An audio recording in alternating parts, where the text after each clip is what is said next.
Welcome to the Speak with People podcast, where we believe that healthy communication is the key to unlocking your leadership potential. We are the go-to resource for leaders looking to greatly improve their communication skills, whether it's one-on-one interactions, team settings, public speaking, or digital communication. By improving these skills, leaders can create stronger connections and drive positive change within their organizations. Each and every episode, we sit down with experts from various fields from around the world, just like you're grabbing a coffee with them, to dive into real, practical conversations. Our goal is to help you transform your communication skills so you can lead more effectively, build stronger relationships, and make a lasting impact. So go grab your favorite drink, settle in, and let's learn together.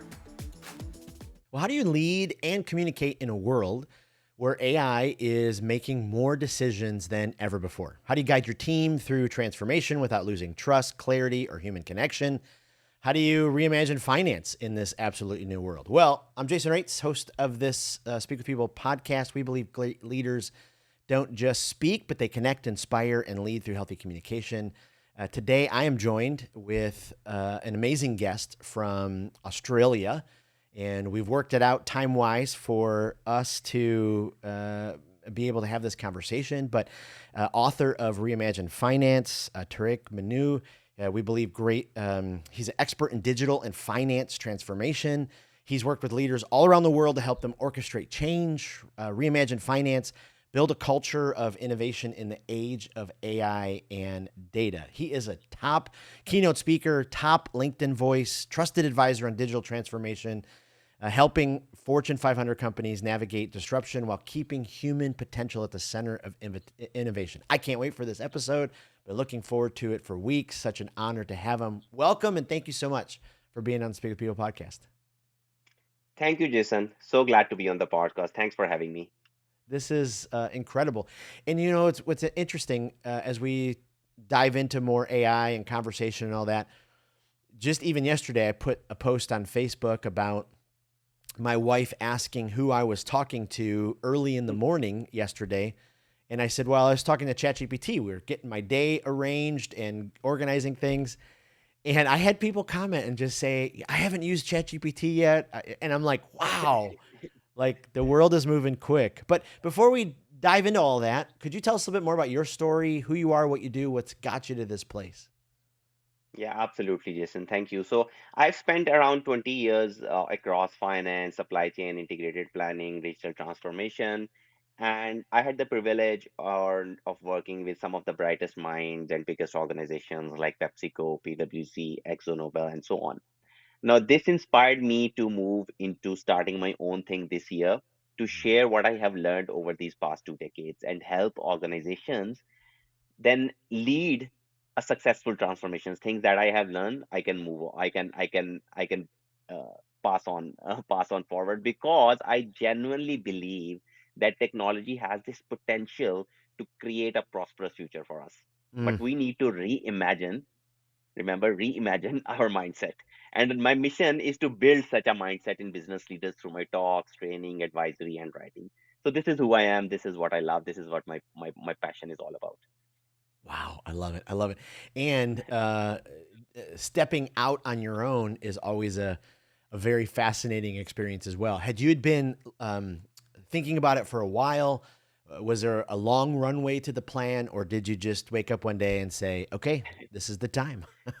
No, definitely there was some longer runway. So I have been thinking about for last couple of years. I was building my brand on the side.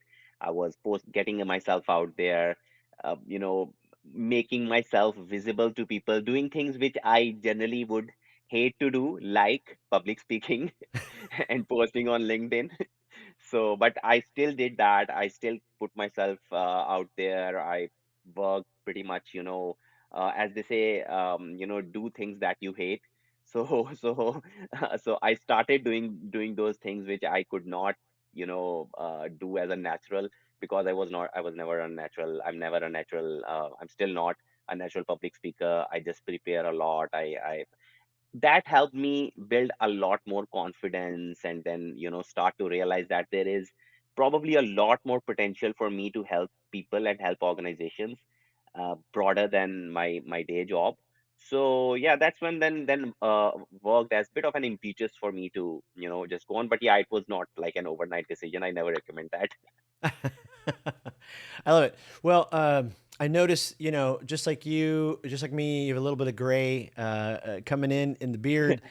As we get older, sometimes reimagining something is, it's more of a difficult thought. We get stuck in our way, So when you were in your day job, the corporate world, uh, did you feel that it was, you were constantly pushing against those walls of, nope, we've always done it this way? Or did you have that, did you, were in your corporate job, were you able to find the freedom to say, okay, let's explore, let's reimagine, let's try things? So I would say I had this opportunity to actually do a lot of different roles throughout my career. So I have like been pretty much all over the place. And my my mission or the purpose in any role that I went into was to that how can we reimagine this current role, that how do we create and capture value for the broader stakeholders? How do we transform that? Mm, Day job is a day job, right? I mean, that keeps on, that's a core that everyone expects from you.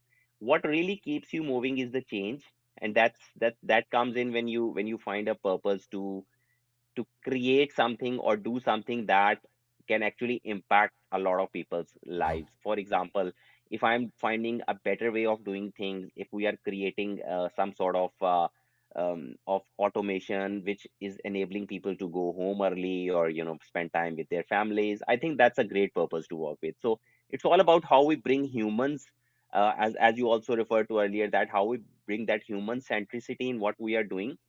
So there are always, I always recommend to leaders out there, or aspiring leaders, that don't just think about role or technology, or you're going to get a promotion. Think about how you can bring some real change, because once you can associate with the change, once you can find a purpose to what you do, you will start enjoying things. And if you feel like this is something which eventually converts into something bigger, like in my case, I would say, I mean, bigger in a sense of purpose, it created a bigger purpose for me for writing a book and going out and delivering trainings and doing workshops at places. That's something I find very purposeful, because I do believe that whenever I share something, I'm creating a change, and that means a lot. Wow, that's incredible. And to be able to have that kind of fulfillment and like you talked about with the purpose and your mission. Go back to a second for your story because what I thought was so profound and interesting is you kind of started stepping more and more into your purpose and you started, your brand and you posted about it and your LinkedIn page grew and grew and grew and thousands and thousands and thousands of people are connected with you. How do you think it got to that place? Was it just because you were so focused on you knew how to help someone that people flocked to it? Did you, I'm just so curious because you've had some great success there.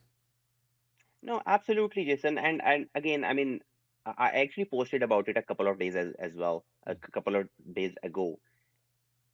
There is no hack, there is no playbook to grow on LinkedIn, right? I mean, we cannot. I for one believe that I cannot hack myself into the algorithm, because algorithm change, it's much more smarter than I am, right? So I'll be wasting my time. What really worked for me was simply a couple of things. Number one, show up consistently. Mm. Yes, many times I would like not to post more time. In majority of scenarios, I would prefer not to post than to post, because I would be like, what people will think about it. I don't know, my colleagues are looking at it, my managers are looking at it, but I still did it. And I realized majority of people were actually became your advocate. They actually gave me a bit of push as well, and gave me and pushed me up as well. And then again, it might be my tunnel view as well, because I then properly started to only talk to those people who would who would raise me up a little bit. But I think that's the right thing to do as well. Secondly, just create quality content. Of Mm. course, it will not happen that your all your content will be like, uh, raking millions of views and stuff like that. There will be few which will do really great. There will be few which will do not so great. But just be consistent. Keep posting and keep posting some quality content. It's not about just, reposting content from here or copy pasting content. Post when you post some original thought, and when you invoke other people to think as well, they actually come back to you, and they create this creates engagement, the real engagement. Likes and everything is fine, but the real engagements come in when people actually reach out to you through a DM that, Tariq, I'm facing this issue. What do you think? And I have built so many purposeful connections through Mm. LinkedIn that, I mean, I cannot, to be honest, I mean, it'll be an understatement to say that pretty much majority of how I grew was through DMs and through LinkedIn as well. So it is just about being consistent, finding your niche, and then continue to post about it, put yourself out there, and continue to, and things will keep on happening. I mean, it'll you will keep growing. Just don't follow the number. Don't follow that. Don't track how many followers you have, because that's depressing. Absolutely. Because Absolutely.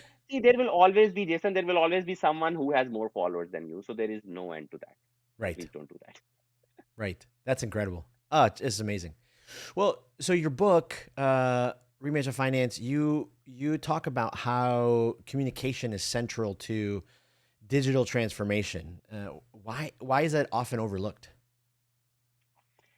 First of all, Jason, there is the biggest reason is that we have created this notion that technology is central to digital transformation Oh. rather than the human centricity.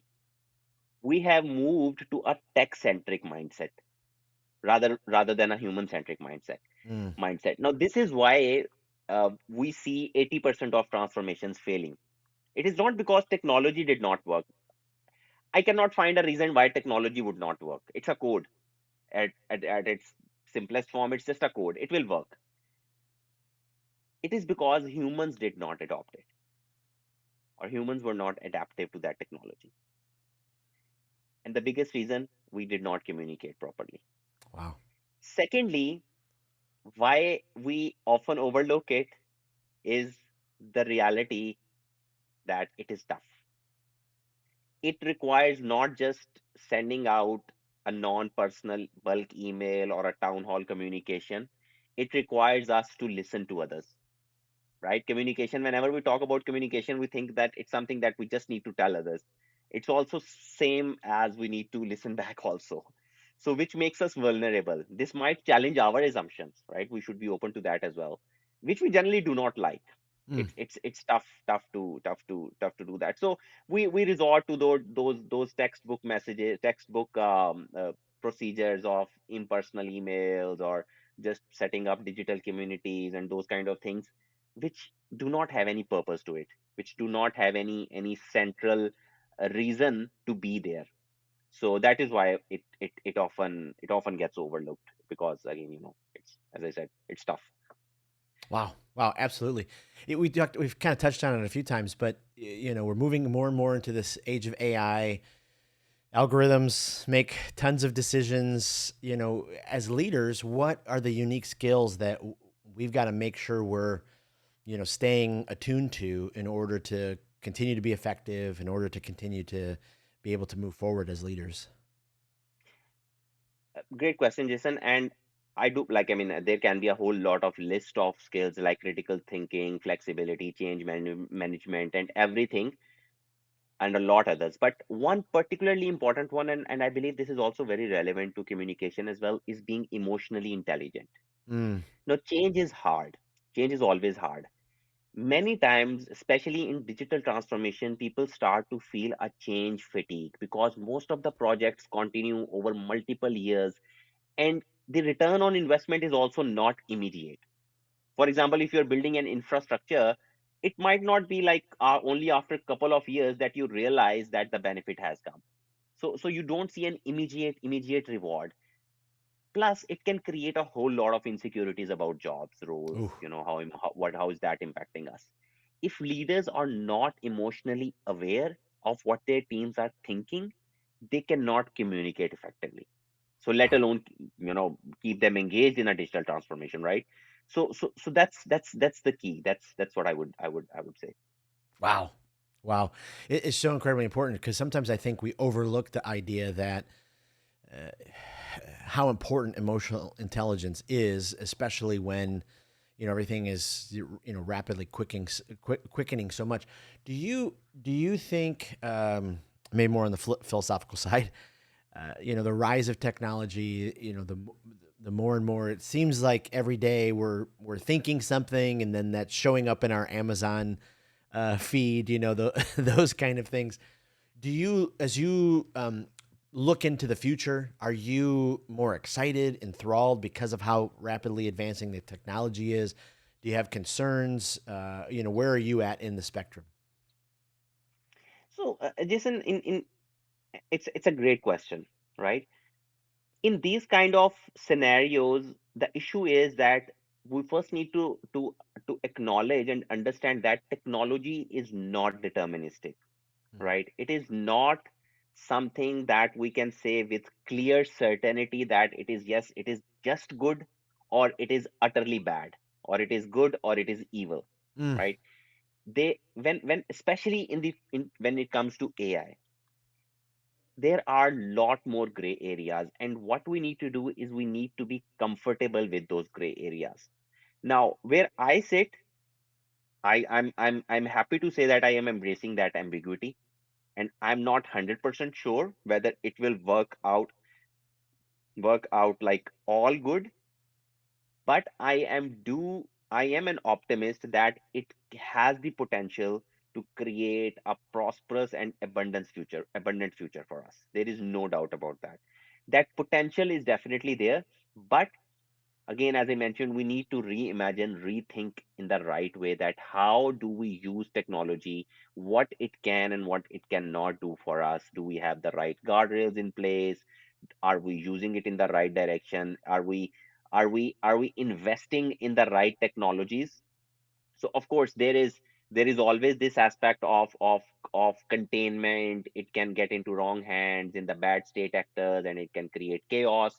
That is always there, as in the case with many other things as well.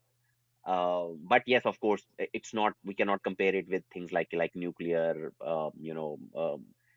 bombs or those kind of things, because they have like the barrier to entry is much bigger for those kind of technologies than AI. AI, you have a much quicker, much lower barrier to entry. So philosophically speaking, again, it it can turn out into any way, right? It can be a utopian future, or it can be a dystopian future, but I would like to think that I'm an optimist when it comes to technology, at least. So I would like to think that we will be moving to a more prosperous future, and we have seen that how technology has made our lives so prosperous and abundant over last 200 years or so, right? We dine and we enjoy places which once kings would not even have access to. We developed antibiotics, right? I mean, which was like a dream couple of years, some decades ago. So I believe technology can create a lot more benefit than, of course, it's given its limitations or dangers as well. wow. Absolutely. And just to think about that, I mean, even even before the rise of all this AI, I mean, our devices and phones that we just now seemingly take for granted. 500 years went by, and our brains are now filled with more information in a day than those people had for hundreds of years that came at them. True, So it's just powerful. Where do true. you think, especially with AI and data, where do you think some companies are just still missing it? Like they haven't even tapped into, the incredible potential that they're able to utilize with, how AI and analyzing their data and helping them, with metrics and those kind of things. I think there's a lot of potential, lot of untapped potential at the moment. The biggest reason being our, and again, I sometimes get a little bit philosophical in that sense as well. because there's a reason we need to understand the psychology of the organizations as well in order for us to understand why Mm. it is not working or why is it working. For example, just a couple of days ago I came across this, and I think it's a very popular report these days by MIT, that 95% of Gen AI projects have failed. Right? 80% of overall AI projects are failing. Digital transformation failure rate is also 80. So 80%, 90%. So majority of projects are still failing. So which means we are not able to tap the right potential of technology, right? Wow. The biggest reason is that our current processes, our current operating models of the organizations, it is not designed the way AI disseminates information and connects people and connects and the resultant flow of data. The organizations are still an exact replica of the previous industrial revolution. Like the typical production line, you will have someone, welding, another one putting in nails, another one painting, and go on, so on so forth. So that typical production line, and you will have an exact replica in your sales, marketing, finance, and those kind of different functions. Now, what AI and these technologies do, they create a digital network which transcends above all of this. Mm. We do not have that luxury now where we say, oh, this is finance, so specifically it's finance role. I see people in supply chain doing analytics, which 10 years ago or even 5 years ago, a typical finance person, qualified accountant would do. I could not imagine a supply chain or a marketing person doing that, but these days they are doing it, despite of not being qualified accountants or qualified finance people. Reason, technology is blurring those boundaries. So Mm. it requires us to redesign our operating model. We need to start treating data as a, and I do argue that in my book as well, three foundational principles to do that. One is around treating data as a strategic asset, building digital hubs to elevate innovation, and thirdly, most importantly, building a digital talent pipeline or a digital talent framework within the organization. Of course, there cannot be one operating model applicable to all, but we need to think about these foundational principles in order for us to get that benefit. So I do believe, I mean, in short, there is so much potential that is still untapped. Even the organizations who are trying, they are unfortunately failing. Yeah, absolutely. How, if as the C-suite's leading an organization, how do they communicate to their team if they're not quite there yet? With utilizing AI and data, and then how do they cast vision to, hey, we want to do a better job. We're figuring it out. Because I wonder if that communication's even happening, or do they just are trying to figure it out and no communication happens? This comes down to the leadership being open and transparent and having that what we refer to as a psychologically safe space Mm. where everyone is able to communicate without fear their failures. Now, that fear does not, we always think about fear coming in from a subordinate going to their boss or manager's room and telling them it's a failure, so they feeling that there should be a psychological safety. However, it works in both directions. Managers, when they fail, they should have the courage as well to openly acknowledge that yes, we tried this thing, we went on, we failed, but let's sit together, let's learn. Okay, here are Wow. the lessons. Here is how we are going to change. Here is how we are going to make it better the next time. Now, if you will have a psychologically safe space, people will take that as an opportunity to grow. If Mm. not, people will use that, unfortunately, as point scoring, as political mileage, and all those things we don't really want to we really want to talk about, to be honest, which is the antithesis of communication or antithesis of engagement. Wow. So that is I think if there is one thing that they can do, create that psychologically safe space, create those nimble organization. There's a great work done by Kate Isaac. She's a senior, I'm a big fan of her work. She's a senior MIT faculty. about nimble organizations, Mm, that how command and control kind of organizations do not work anymore.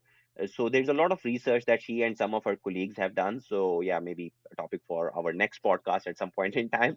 But it's again, a great way to look at it, that how nimble organizations, how organizations with these kind of psychologically safe space to experiment and innovate actually uh, create innovations which work also. Because yeah. again, I mean, based on my experience and research and people I talk to as well, plus interviews, etc., a lot of innovations just don't work.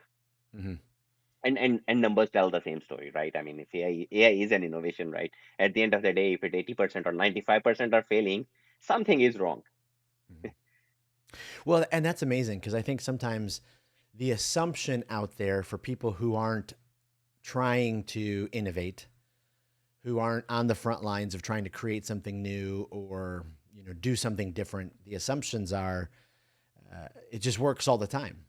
And I mean, I talk to people all the time. I'm 3 years into my company, and every once in a while, I'll get a thought, or a comment from somebody that that says something sarcastic like, "Well, I thought you'd be further along," or something like that. And I'm like, wow, starting something from scratch, it's Yeah, it's so difficult. so difficult. And you would know the I mean, from there, my personal experience, and I'm sure you would resonate that as well. The how much failure teaches you, right? If you have, like, a mindset where you would say, okay, if it's a failure, it means it's someone's fault, then you break all the communication channels, you break Mm, all the innovation. yeah, When you learn about failures, you acknowledge them, you understand them, and then you try to learn what happened, and then from there on, you do it in a better way the next time. yeah. Is it is it possible for companies to reimagine some of these, big giant moments that we've been talking about if they haven't taken the time to make sure that their culture is healthy enough to have those type of psychological safe spaces? I mean, I still interview, talk to leaders all the time who are trying to figure out, should I leave, my company because it's toxic, it's unhealthy, and so how much time should that those C-suite leaders be putting into making sure and holding themselves accountable to making sure that culture is healthy so people can share and have that space where they feel free to communicate. Jason, there is no timeline to it that Mm, I can, to be honest, give you, or anyone for that matter can give, that it will take you 2 years to become a psychologically safe space. It is about just starting off, making a firm commitment as a leader that this is how we are going to do our business. This is how we are going to operate, right? So it is not something which we will become psychologically safe when we are talking about these two, three topics, but we will not be psychologically safe when we are talking about submissions or something else, right? It cannot. It is just how you lead. mm, It is just how you create that culture at the top. And then again, I mean, tone from the top is the most important element. Like people can be best buddies underneath, at a certain level, but if the leadership is not aligned, if they are not sharing the same vision, they are not living the psychologically safe space, mm. no one can create safe space, no matter what, how hard they try. So again, it's a tough thing to do. It's not easy. It takes time. uh, Building a culture takes ages, but again, without building a culture, that is why I'm and I'm happy to generally to see people who are actually working in this direction to think more about transformation than just the digital part. Because if we do not talk about it now, if we do not create these safe spaces for communication, safe spaces for us to experiment, to innovate, we will continue to see this 95%, 80% failure rates. It started from 70% couple of years ago. Then I started hearing 80%. Then our research came in of 87.5%. And then I recently heard about 95%. So I'm like, I mean, what is it gonna go to 100%? Then what's the point? Why are we doing all of this? Right. Wow. Wow. Interesting. What try to unpack for a second. How can leaders foster a culture of innovation? Wanting to be on the front lines, do that, but still have kind of responsible and ethical AI practices. Because it seems like Mm, for some of it, AI is still kind of there's so many unknowns to it. Even as little as people, so many people's LinkedIn pages now are, all their mm, content's written from AI. I mean, it's yeah. even from any of that kind of stuff. Would love to know your thoughts. Yeah, first of all, again, I firmly believe that what makes us really humans and what will keep us relevant as well in the future is not about finding the answers. It's about Mm, asking the right questions, wow. right? So the in the age of AI, we need to shift our focus from asking this question of can we to should we. So Wow. it has been our in within our DNA that, you know, it's a can do attitude. It's like, yes, it's great attitude, right? Yes, by all means. But in the age of AI, we need to also question that should we do it or not? Mm, Should I be using ChatGPT to create an investor relation document which has the potential that if there is something goes wrong in it, there is a potential that it can create havoc? By all means, create using ChatGPT, but then please have all those sanity checks, all those guardrails in place to ensure that you are using ChatGPT as an augmentation of your intelligence and not a replacement. mm, So that is the key here to make sure that we are able to foster that culture. We sometimes operate in two different extremes, right? As I say, there is no right or wrong kind of thing or black or white thing, but we tend to operate in two extremes. One extreme thinks that says that AI is, going to uh, somehow create a utopian future. We will have a universal basic income and those kind of things and productivity, trillions of dollars. And the other extreme, they are thinking like we are the victims. We are, AI is going to replace us and humans. We need to understand that both these views are extreme. We sit somewhere in the middle, right? We mm, are not just the victims of technology. We are also its biggest beneficiary. mm, To make sure that we remain its beneficiary, we must ensure that there are guardrails like data lineage. We in the organizations we need to have digital. I have seen digital councils actually working really well in ensuring that the right practices of digital and AI transformations are being followed. Because we often see ethics and responsibility or these committees or steer codes as a roadblock, which in sometimes it if it they do work as a roadblock depending upon the leadership as well, because again, leadership needs to be open to innovation, open to ideas, open to consideration, as opposed to just becoming a more of a checkpoint. So it's not mm, a checkpoint, it should act as an enabler of innovation. And I believe underneath all the basic principle, and that's the principle which OECD and UNESCO and everyone has, pretty much every institute has advocated, is we must acknowledge that the innovation that we do, the AIs that we are creating, there is no such thing as an output generated by AI. mm. Every output, a human is responsible. We cannot put it on AI that this output, oh, this is wrong because AI generated it. No, big no. In we need to acknowledge that yes, the output that we are generating, we are owning that output. Once we own the output, we will do the right innovation, Wow. and we will innovate the culture, the culture of innovation, that is the right way of doing things. That is the basic, most basic way of doing it. Again, these are basic things, but sometimes, as I'm of the view that the biggest unlocks are in the basics. Mm, And because what happens is that we leave basics and we move on to the bigger things, try to make things complicated for us. wow. Wow. That's powerful. Powerful. If you could Thank you. give our listeners, one communication challenge to practice during their next transformation project, Mm. what would it be?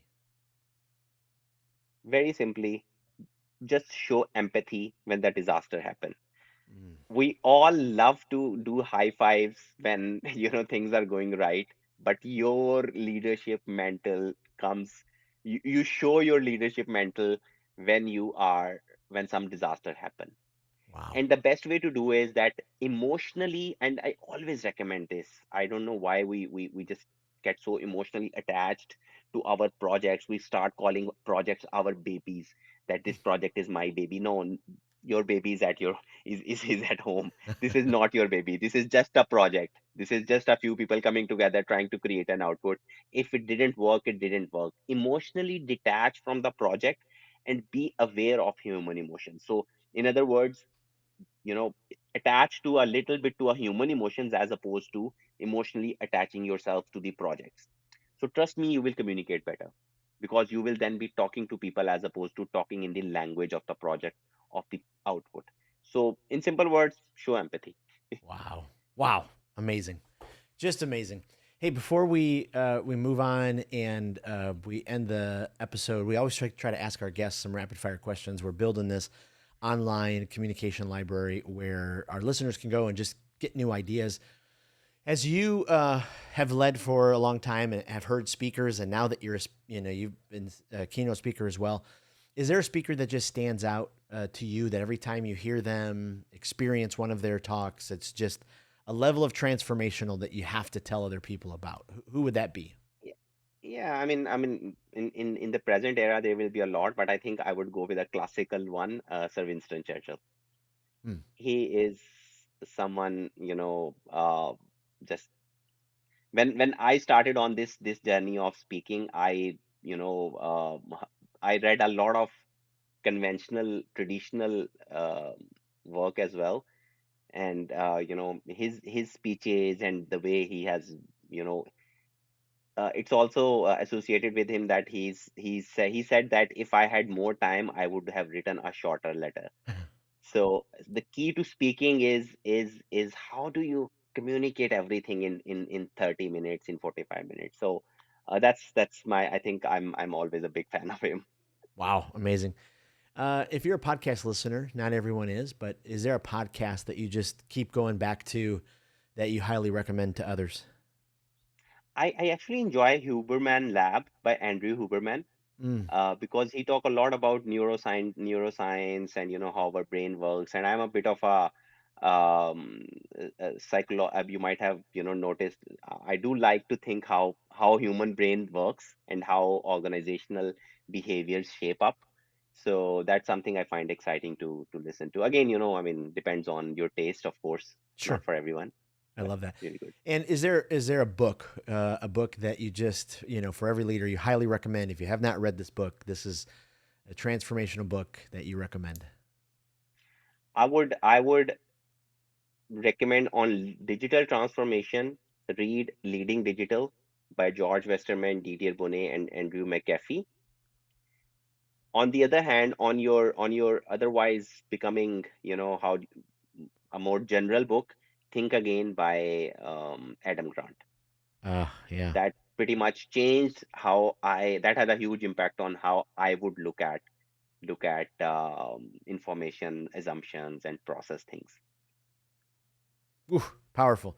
Well, where can we send our listeners to find you online and connect? Oh, I'm available on, I'm pretty much very much active on LinkedIn. So if you look up Tariq Munir, you will find me there. Otherwise, you can also go to my website, tariqmunir.me, tariqmunir.me. So you can, any listener can reach out to me there. But generally, LinkedIn is the best way to reach out. I, I respond to my DMs. I make sure that I stay on top of those. So please feel free to reach out. Wow, just incredible. Well, thank you so much, sir. You are a brilliant thinker. Thank you for helping us today and thinking through our communication and this digital transformation, and appreciate you just sharing so freely what you've learned. So really appreciate you being on the podcast.